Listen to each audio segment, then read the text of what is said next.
नमस्ते, प्रणाम आप सभी को। और सबसे पहले तो एक बार लाइव से जुड़ जाइए और हो सके तो लाइव को शेयर कर दीजिएगा, फिर आगे बातचीत करेंगे।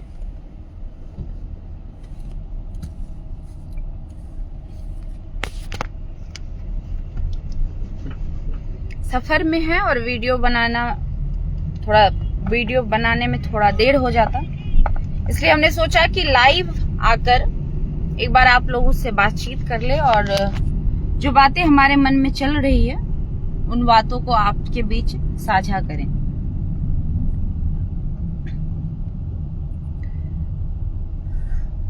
पता है, जब भी हम कुछ बोलते हैं या जब भी हम कुछ लिखते हैं या जब भी हम कुछ पोस्ट करते हैं, बहुत सारे लोगों को बुरा लगता है। अब क्या है ना कि हम सच बोलते हैं और सच कड़वा होता है, जिसको हजम करना सबके बस की बात नहीं होती है।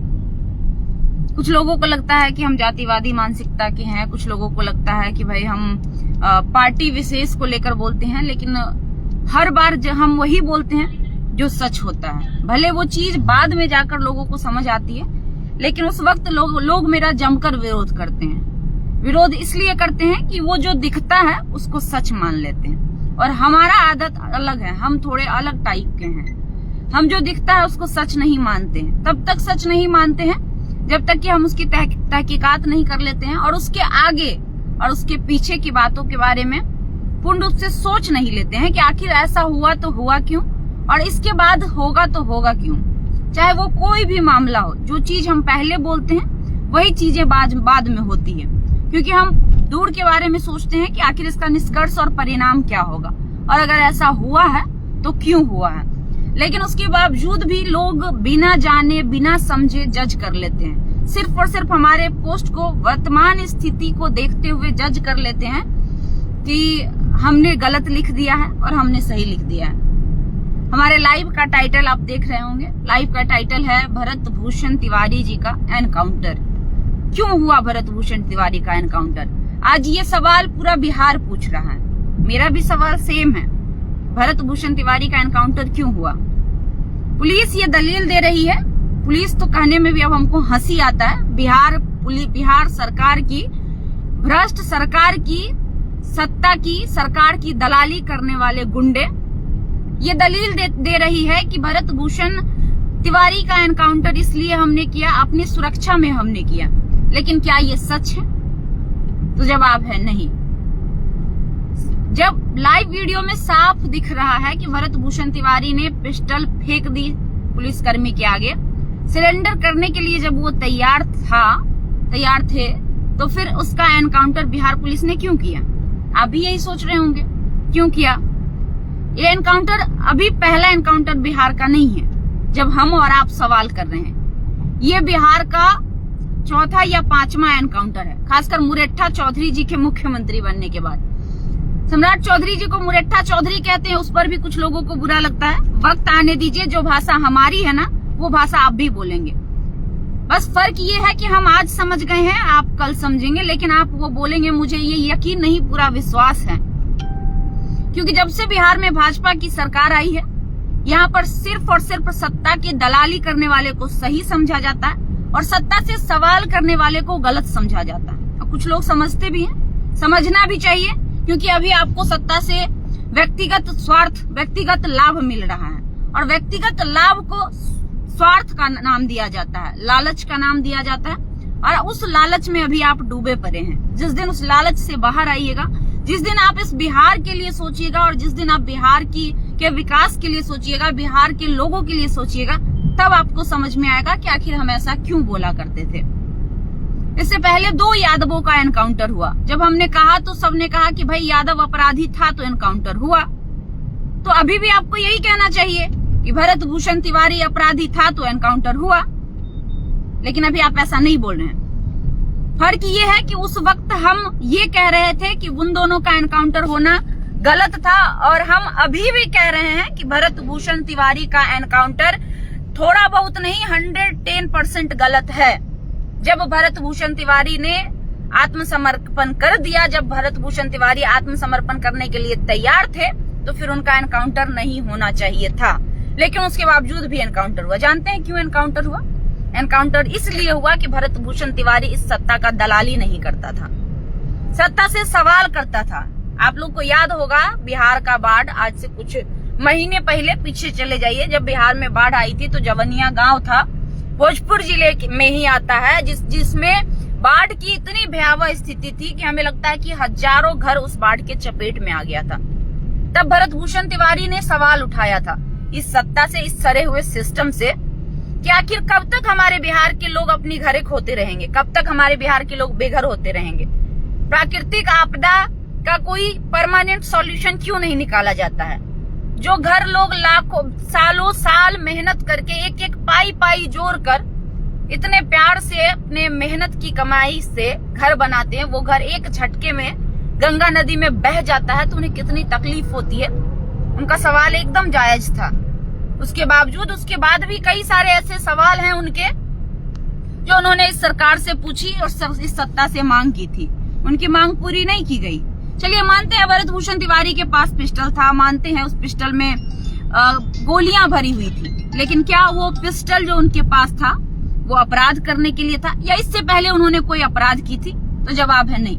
भरत भूषण तिवारी के बारे में ये बताया जा रहा है पुलिस कर्मियों के द्वारा कि इससे पहले वो जेल जा चुके थे। तो क्या भरत भूषण तिवारी किसी का मर्डर करके जेल गए थे? तो जवाब है नहीं। क्या भरत भूषण तिवारी किसी का रेप करके जेल गए थे? तो जवाब है नहीं। भरत भूषण तिवारी पिछली बार जेल गए थे, सरकारी काम में बाधा डाले थे, पुलिस कर्मियों से नोकझोंक किए थे। अरे भैया, पुलिस, जो भी व्यक्ति आंदोलन करता है, जो भी व्यक्ति सवाल करता है, पुलिस से नोकझोंक तो उसका होते रहता है। और पुलिस के पास कोई एजेंडा अगर उसको गिरफ्तार करने के लिए नहीं मिलता है, कोई आपराधिक छवि नहीं मिलता है, तो सिर्फ पुलिस कर्मी यही कहता है कि मेरे साथ बदसलूकी किया, पुलिस कर्मी यही कहता है कि सरकारी काम में बाधा डाला। मैं पूछना चाहती हूँ कि अगर सिस्टम सही से काम करने लगे तो हमें और भरत भूषण तिवारी जैसे लोगों को सरकारी काम में बाधा डालने की क्या आवश्यकता पड़ेगी? बेगूसराय बरौनी रिफाइनरी में एक मजदूर की दुर्घटना में मौत हो जाती है और जब मुआवजे की मांग की जाती है, मुआवजा देना वो लोग नहीं चाहते हैं, और जब हम वहां जाकर सवाल उठाते हैं तो हमारे ऊपर आरओ के द्वारा, रिटर्निंग ऑफिसर के द्वारा केस एफआईआर कर दिया जाता और कहा जाता है कि हमने सरकारी काम में बाधा डाला। मतलब अगर आप जनता के लिए आवाज उठाइए तो आप सरकारी काम में बाधा डाल रहे हैं, अगर आप जनता के हित में आंदोलन करिए तो आप सरकारी काम में बाधा डाल रहे हैं। बस यही रह गया। और वैसे भी पुलिस के द्वारा कहे गए कथन को कोर्ट नहीं मानती है, तब तक नहीं मानती है जब तक कि वो प्रूफ नहीं हो जाती है। और बहुत ही आसानी से ऐसे केसेज में बेल मिल जाता है। पता है बेल क्यों मिल जाता है? बेल इसलिए मिल जाता है कि जब मामला कोर्ट में जाता है तो वही पुलिसकर्मी, वही रिटर्निंग ऑफिसर वहां पे अपनी दलील देने जाते नहीं है, क्योंकि वो पूरा का पूरा केस फॉल्स होता है। उन्हें पता होता है कि उनके साबित करने के लिए उनके पास सच है ही नहीं। हमारे केस में हमारे ऊपर ये आरोप लगाया गया था कि हमने दंगे भड़काने की कोशिश की, हमने आगजनी करने की कोशिश की, लेकिन पुलिस के पास इसका कोई एविडेंस नहीं था, क्योंकि पुलिस के द्वारा लगा हुआ जितना भी स्टेटमेंट था 100 में 100% झूठ और गलत था। वो झूठ साबित वैसे भी होगा, इसलिए वहां पर वो अपनी दलील देने नहीं पहुंचते और बहुत आसानी से ऐसे केसेज में बेल मिल जाता है। भले जेल ले जाया जाता है, 2-4 दिन के लिए जेल जाइए, लेकिन आपका बेल आसानी से हो जाता है। तो भरत भूषण तिवारी के साथ भी कुछ ऐसा ही हुआ था। जिस केस का जिक्र किया जा रहा है, चाहे वो मीडिया में किया जा रहा हो, चाहे वो पुलिस कर्मियों के द्वारा किया जा रहा हो, तो वो केस कोई रेप या मर्डर का केस या फिर कोई लूट का केस नहीं था। यहाँ हमारे बिहार में जो रेप करके रहते हैं, जो मर्डर करके रहते हैं, जो बड़े बड़े लूट कांड में शामिल रहते हैं, उसको बाइज्जत बरी किया जाता है, उसको मान सम्मान माला पहनाया जाता है, बाहर निकाला जाता है, उसको टिकट दिया जाता है, उसको विधायक बनाया जाता है, उसको एमएलसी बनाया जाता है। लेकिन इस सड़े हुए सरकार से, इस भ्रष्ट सिस्टम से जो सवाल करता है ना, उसको जेल भेजा जाता है। ये बहुत आम बात हो गया है, यहाँ नहीं पूरे भारत में ही यही चल रहा है। आज की डेट में जब से ये भाजपाई आए हैं ये यही कर रहे हैं, क्योंकि इनको हजम नहीं होते हैं ऐसे लोग, और ये हमेशा इसी फिराक में रहता है कि कब मौका मिले कि उस व्यक्ति का एनकाउंटर कर दिया जाए। इससे पहले भी रामधनी यादव का एनकाउंटर हुआ था, तब भी हमने सवाल किया था कि एनकाउंटर क्यों? अगर इतना ही एनकाउंटर का दौर चल रहा है तो मैं इस भ्रष्ट सिस्टम अमुरट्ठा चौधरी से ये पूछना चाहती हूँ कि जब पटना में नीट कांड हो जाता है तो शंभू गर्ल्स हॉस्टल वाले मालिक को छोड़ क्यों दिया जाता है? उसका एनकाउंटर क्यों नहीं हुआ आज तक? आखिर आज तक नीट छात्रा के आरोपी क्यों नहीं पकड़े गए? उसके आरोपियों का एनकाउंटर क्यों नहीं किया गया? चलती ऑटो में लड़की के साथ छेड़खानी करने वाला पटना में, उसका एनकाउंटर क्यों नहीं हुआ? छपरा में एक नाबालिग बच्ची के साथ रेप करके उसको जान से मारकर कुआं में फेंक दिया जाता है, उसके बाद उसको धमकी दी जाती है कि अगर FIR करोगे तो तुमको जान से मार देंगे, उसका एनकाउंटर क्यों नहीं हुआ अभी तक? बेगूसराय की बेटी का उसके पिता के सामने पटना के होटल हिडन विला में उसके साथ बदसलूकी की गई, अभी तक उसका एनकाउंटर क्यों नहीं हुआ? या फिर होटल हिडन विला वाले की अरेस्टिंग अभी तक गिरफ्तारी क्यों नहीं हुई?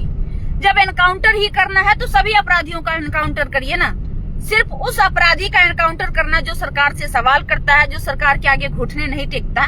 ये कौन सा न्याय का नया तरीका निकाले हैं आप? मुरट्ठा चौधरी जी से पूछना था हमें, ये कौन सा न्याय का नया तरीका निकाले हैं आप?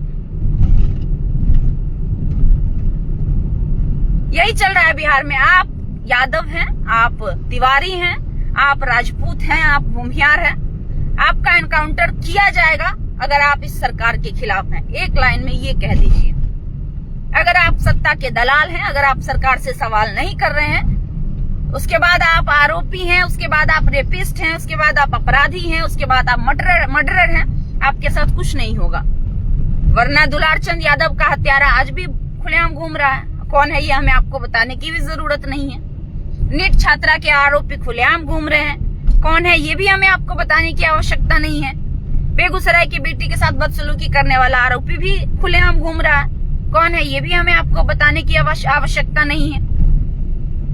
और आज भरत भूषण तिवारी भी इस भ्रष्ट सरकार के भ्रष्ट सिस्टम और भ्रष्ट सत्ता में बैठे भ्रष्टाचारियों का शिकार बन गया। आत्मसमर्पण करने के बाद भी भरत भूषण तिवारी का एनकाउंटर कर दिया जाता है। आज पूरे बिहार के लोग सवाल कर रहे हैं। ये तब चुप होते हैं जब बात दूसरों की होती है। मैं बार बार आप लोगों से अपील करती हूँ, बार बार आप लोगों से रिक्वेस्ट करती हूँ कि किसी के साथ भी अगर गलत होता है तो आवाज उठाइए। उस दिन का इंतजार मत करिए कि वो गलत आपके साथ हो, उस दिन का इंतजार मत करिए। आज किसी और की बेटी का रेप हो रहा है, वास्तविक है कि कल आपके घर की बेटियों का भी रेप हो सकता है। इससे पहले कि वो किसी और से आपके घर तक पहुंचे, वो किसी और तक ही खत्म कर दीजिए। अगर हम पूरे बिहार के लोग एकजुट होकर नीट छात्रा वाली बेटी के लिए आवाज उठाते तो फिर दूसरी बेटी किसी दरिंदे का शिकार नहीं बनती। जब सोनू यादव का, जब रामधनी यादव का एनकाउंटर हुआ था, तब अगर हम एकजुट होकर इस भ्रष्ट सरकार से सवाल किए होते तो आज भरत भूषण तिवारी का एनकाउंटर नहीं होता। आप लोग इस बात को कब समझेंगे हमें नहीं पता। अभी भी हमारी बातें बहुत सारे लोगों को बुरी लगेगी। आप अगर इस घमंड में जी रहे हैं कि आप भाजपा के समर्थक हैं तो आप बच जाएंगे, तो ये आपकी गलतफहमी है। जिस दिन मौका मिलेगा, जिस दिन आप इस सरकार से सवाल करेंगे, उस दिन आपकी बारी भी आएगी। आज पूरा बिहार पूछ रहा है कि भरत भूषण तिवारी का एनकाउंटर क्यों हुआ। अब सोचिए कि वो तो प्रूफ है कि वो लाइव आ गए थे, उससे पहले उन्होंने वीडियो बनाई थी, उन्होंने बताई कि मैं सवाल पूछ रहा हूँ, इससे मैं पूछ रहा हूँ, उन्होंने बंदूक फेंकी तो हम और आप सवाल कर रहे हैं। ऐसे कई लोग होंगे जो वीडियो भी नहीं बना पाते हैं, उन्होंने रातों रात गायब कर दिया जाता है, क्योंकि हमें और आपको पता नहीं चल पाता है। अभी तो भरत भूषण तिवारी यादव नहीं थे। आप सोच रहे होंगे कि भरत भूषण तिवारी का एनकाउंटर क्यों हुआ। तो एनकाउंटर भरत भूषण तिवारी का इसलिए नहीं हुआ कि वो तिवारी थे या नहीं थे, इसलिए हुआ क्योंकि ये भ्रष्ट सरकार से सवाल करते थे। मैंने कहा था कि इस देश में अगर मुस्लिम सवाल करे तो उसको आतंकवादी बना दिया जाता है, उसको गद्दार बना दिया जाता है। इस देश से अगर हिंदू सवाल करे तो वो कांग्रेसी होता है। इस देश से अगर क्रिश्चियन सवाल करे तो वो मिशनरी होता है। सिख सवाल करे तो वो कोई और होता है। इस देश से, इस सरकार से, इस भ्रष्ट सरकार से अगर दलित सवाल करे तो वो भिमटा हो जाता है। हर लोगों की एक कैटेगरी बनाई हुई है। मतलब इस सरकार से सिर्फ सवाल नहीं करने वाला सत्ता का दलाल और सत्ता का जो चाटुकार है वो देशभक्त होगा। ये कौन सी परिभाषा है देशभक्त की? अगर आप भाजपाई हैं, अगर आप सत्ता के दलाली कर रहे हैं तो आप देशभक्त हैं। और अगर आप इस देश के लोगों के लिए सवाल कर रहे हैं, अगर आप इस देश के में हो रहे अपराध पर सवाल कर रहे हैं, अगर आप इस देश के को बर्बाद होने से बचाने के लिए इस सरकार से सवाल कर रहे हैं, तो आप देशद्रोही हैं। ये कौन सी परिभाषा है देशभक्ति की? देशभक्ति की कोई नई परिभाषा लॉन्च किया गया क्या इन भाजपाइयों और आरएसएस वालों के लिए? हम फिर बोलेंगे तो फिर आपको बुरा लगेगा। अब आप ये सोचिए कि जिस कायर सावरकर को ये लोग अपना भगवान बताते हैं, जिसको ये लोग अपना वीर बताते हैं, ये आरएसएस और ये भाजपाई, खुद उनके पोते ने एक्सेप्ट किया, उनका पोता जो विधायक है, खुद सुप्रीम कोर्ट ने उन्होंने ये एक्सेप्ट किया है कि हमारे दादाजी ने, परदादाजी ने 10 बार माफी मांगी थी। 3 महीने के लिए जेल गए थे तो 3 बार माफी मांगी थी, उसके बाद 7 बार और उन्होंने माफीनामा लिखा था। उनकी पत्नी ने भी 1 बार माफी मांगी अंग्रेज सरकार से, यहाँ तक कि उनकी बहन भी अंग्रेज सरकार से माफी मांगी। और वो लोग कहते हैं कि गांधी जी कायर थे। वो कायर लोगों के समर्थक, वो कायर लोगों को पसंद करने वाले गांधी जी पर सवाल उठाते। शर्म नहीं आता है उन लोगों को जरा सा भी? वो भाजपाई सवाल करेंगे गांधी जी पर, वो आरएसएस के दलाल सवाल करेंगे गांधी जी पर, जिसका आका 10-10 बार माफी मांगा करता था। फिर बुरा लगेगा। मैं बार बार कह रही हूँ, मैं किसी जाति को खराब नहीं कह रही हूँ, मैं उस व्यक्ति पर टिप्पणी कर रही हूँ जिस व्यक्ति को प्रमोट करके आप भगवान बना दिए और दूसरे को कहते हैं कि दूसरे को गलत साबित करते हैं। तो गलत साबित दूसरे को करने से पहले अपने गिरबान में झांक कर देख लीजिए। भरत भूषण तिवारी निर्दोष थे, क्या थे, ये तो भोजपुर की जनता तो बता ही रही है। लेकिन इतना जरूर समझ लीजिए कि आप किस जाति के, वो मैटर नहीं करता है। अगर आप इस भाजपा सरकार के आगे घुटने नहीं टेक रहे हैं तो आप अपराधी भी बन जाइएगा और आपका एनकाउंटर भी बहुत आसानी से कर दिया जाएगा। चाहे वो रामधनी यादव हो, चाहे वो सोनू यादव हो, चाहे वो भरत भूषण तिवारी हो, इन तमाम लोगों का एनकाउंटर इसलिए हुआ क्योंकि ये सरकार से सवाल कर रहे थे, ये सत्ता से सवाल कर रहे थे, इस सरी हुई सिस्टम से उनकी कुछ मांगे थी। अपराधी तो सब जगह, कहाँ अपराधी नहीं? भाजपा में अपराधी नहीं है? अगर नहीं है तो बताइए ना, हम लिस्ट दे देते हैं, कल जारी कर देते हैं हम अपने फेसबुक पेज आईडी से। हजारों अपराधी हैं जो भाजपा में, लेकिन उनका एनकाउंटर नहीं होगा क्योंकि वो सत्ता की दलाली कर रहे हैं, वो सत्ता की गलत को भी सही कहने का काम कर रहे हैं। लेकिन अगर वो विपक्ष में है तो वो अपराधी हो जाता है और उनका एनकाउंटर हो जाता है। सत्ता से सवाल करना सबसे बड़ा गुनाह हो गया आज। फिर लोकतंत्र कहाँ जाएगा? कुछ लोग कहते हैं संविधान को बाद में बचाना, खुद को बचा लो। अरे संविधान है तब हम और आप हैं। जिस दिन संविधान नहीं रहेगा हम और आप नहीं रहेंगे। हम और आप जो बोल रहे हैं वो बोलने की आजादी भी हमसे और आपसे छीन ली जाएगी। पूरा देश को अमेरिका को सौंपने की तैयारी चल रही है। आज हमारे देश के तीन लोग को अमेरिका के द्वारा मार दिया गया और मोदी जी जाकर मुस्कुराकर ट्रंप से गले मिल रहे हैं, जैसे कौन जन्म का रिश्ता निभा रहे हैं उससे। उनकी इतनी हैसियत नहीं थी, उनकी इतनी औकात नहीं थी कि वो ट्रंप से ये पूछ ले कि आपने हमारे 2 लोगों को, 3 लोगों को क्यों मरवाया। जब हमारे आपसे अच्छे संबंध है तो फिर हमारे लोगों की जानें क्यों गई? और यही सवाल हम अगर पूछ दें तो भाजपाइयों को बुरा लग जाता है, आरएसएस के दलालों को बुरा लग जाता है। क्यों नहीं पूछे ये सवाल? वो जो 3 भारतीय मरे उसमें से भी एक ब्राह्मण थे, जाके रिसर्च कर लीजिए। 3 नाम थे, एक उसमें से अभिषेक शर्मा थे। मतलब ये भाजपाई किसी का नहीं है, बस इतना समझ लीजिए। जो भी इस भाजपाई सरकार से सवाल करेगा वो गलत ही होगा और उसके लिए गलत ही किया जाएगा उसके साथ। आज बिहार में देख लीजिए क्या हो रहा है। बिहार में लोग को लग रहा है कि रोशन आनंद सर और खान सर लड़ रहे हैं। नहीं, वो लड़ नहीं रहे हैं, उनको लड़वाया जा रहा है और बहुत ही साइलेंटली कोई मजा ले रहा है। और वो तीसरा कौन है फिर हम बोलेंगे कि हमको बताने की जरूरत नहीं। सोचिए वो तीसरा कौन होगा जो साइलेंटली मजा ले रहा है, जो चाहता है कि हम और आप लड़िए, खूब लड़िए, अच्छे से लड़िए। आप हमें गाली दीजिए, हम आपको गाली देंगे, लेकिन मिलने वाला किसी को कुछ नहीं है। ना हमें कुछ मिलने वाला है, ना आपको कुछ मिलने वाला है। मैं बार बार कहती हूँ अपराधी का कोई जात नहीं होता, वो हर जाति में अपराधी होती है। लेकिन जाति देखकर किसी को टारगेट करना ये कहाँ तक सही है? और ये रुकेगा नहीं। यहाँ पे भरत भूषण तिवारी के बाद ये रुकने वाला नहीं है, ये बढ़ेगा क्योंकि हम और आप रुके हुए हैं। जब तक हम और आप रुके रहेंगे तब तक ये बढ़ते रहेगा। और रुके रहिए, इंतजार करिए अपनी अपनी बारी का। कभी रामधनी यादव, कभी सोनू यादव, तो कभी भरत भूषण तिवारी। अगली बारी किसकी आएगी उसका इंतजार करिए। मत सवाल करिए इस सरकार से, और जो सवाल करता है उसको भर भर के गाली दीजिए। हमको तो और ज्यादा गाली दीजिए, क्योंकि हमारी बातें आपको सबसे अधिक बुरी लगेंगी। लेकिन इससे हम अपना सच बोलना छोड़ नहीं देंगे और ना ही चुप हो जाएंगे, ये भी याद रखिएगा। हम हर बार हर वो प्रयास करेंगे जिससे हम आपको सच का आईना दिखा सके, जिससे हम आपको बता सके कि आखिर इन भाजपाइयों की मंशा क्या है। आज रोशन आनंद सर और खान सर के विवाद में जब हम ये बोल रहे हैं कि ये लड़ाई दो धर्मों की लड़ाई है, नहीं बनाई जा रही। किसी एक व्यक्ति की लड़ाई से पूरे जात को हम जज नहीं कर सकते, पूरे कौम को, पूरे समाज को, पूरे धर्म को हम जज नहीं कर सकते हैं। एक व्यक्ति गलत हो सकता है खान सर गलत हो, और अगर वो गलत हो तो मैं ये कह रही हूँ कि उनके ऊपर कार्रवाई होनी चाहिए। और रोशन आनंद सर के मामले में निष्पक्ष जांच की मैं भी इस भ्रष्ट सरकार से मांग कर रही हूँ। मैं भी चाहती हूँ कि उनके जो छोटे भाई हैं उनको न्याय मिले। और अगर रोशन आनंद सर जो भी इस सरकार से मांग कर रहे हैं, चाहे वो किसी भी प्रकार की जांच की मांग हो, किसी भी प्रकार की नार्को टेस्ट की मांग हो, की जाए। अब कुछ लोग ये कह रहे हैं कि जब मामला नेपाल में हुआ तो जांच यहाँ कैसे होगा।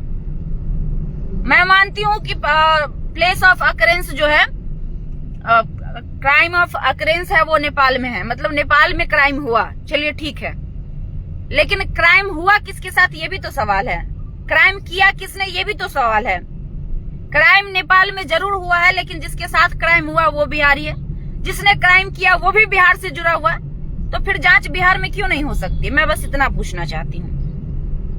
क्राइम भले नेपाल में हुआ, लेकिन क्राइम तो हुआ है बिहारी के साथ ना। करने वाले में भी बिहारी इन्वॉल्व है, डेफिनेटली इन्वॉल्व है। तो फिर उसकी जांच बिहार में क्यों नहीं हो सकती है? ठीक है, उस जगह की जांच नहीं हो सकती, नेपाल में जिस होटल में हुआ वहां की जांच बिहार सरकार नहीं कर सकती, चलिए मैं मान लेती हूँ।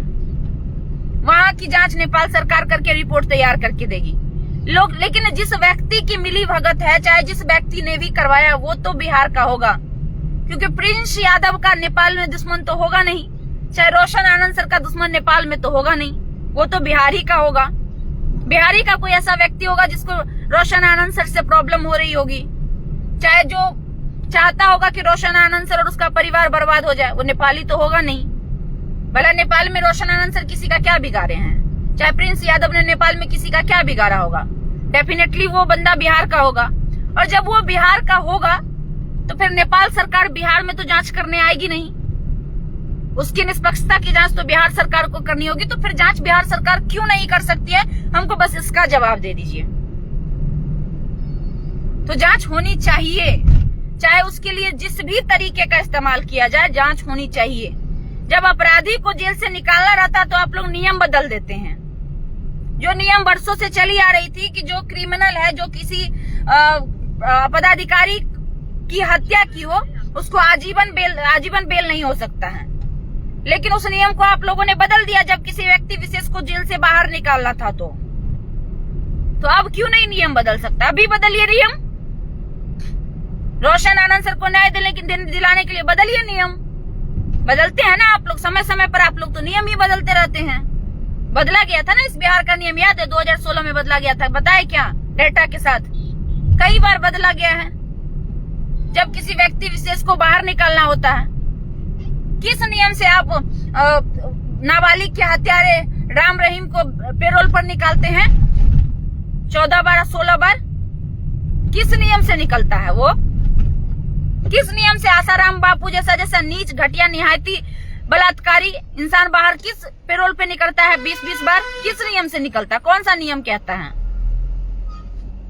उसके लिए नियम बदल सकता है। तो जब नियम बदल सकता है तो फिर बदलिए नियम रोशन आनंद सर के लिए और दीजिए उनको इंसाफ। जो भी दोषी है उसको सजा दीजिए। क्या दिक्कत है? और जवाब दीजिए, आज भरत भूषण तिवारी का एनकाउंटर ये सरा हुआ सिस्टम का, सरा हुआ पुलिसिया विभाग ने क्यों किया? जब वो आत्मसमर्पण कर दिए थे, जब उसने पिस्टल फेंक दी थी पुलिस के आगे, इनफैक्ट लाइव में वो कह रहे थे कि मैं आत्मसमर्पण करने के लिए तैयार हूं, तो फिर क्यों एनकाउंटर हुआ? बस मैं इतना पूछना चाहती हूँ कि क्यों एनकाउंटर हुआ उस व्यक्ति का? सिर्फ इसलिए क्योंकि उसकी कुछ मांगे थी? सिर्फ इसलिए क्योंकि हो रहे अपराध पर वो सवाल उठा रहा था? सिर्फ इसलिए कि वहां की विधि व्यवस्था को लेकर उनकी कुछ मांगे थी? रोज बिहार में अपराधी कट्टा लहराते हुए वीडियो बनाते हैं, रोज पिस्टल वीडियो वायरल होता है जिसके पास पिस्टल होता है। कितने का एनकाउंटर मुरट्ठा चौधरी ने करवाया है, मैं पूछना चाहती हूँ। कम से कम हजारों वीडियो ऐसे सोशल मीडिया पर है जिसमें बिहार के कई सारे अपराधी कट्टा लहराते रहते हैं। फायरिंग होती है सभाओं में, क्यों नहीं एनकाउंटर होता है? जब फायरिंग सभा में खुलेआम होती है और सोशल मीडिया पर वीडियो वायरल होता है नेताओं का, तो उन नेताओं का एनकाउंटर आप तब क्यों नहीं करते जब उसके पास पिस्टल पाया जाता है? तो उसके पास भी तो इलीगल पिस्टल होता है, बिना लाइसेंस का पिस्टल होता है।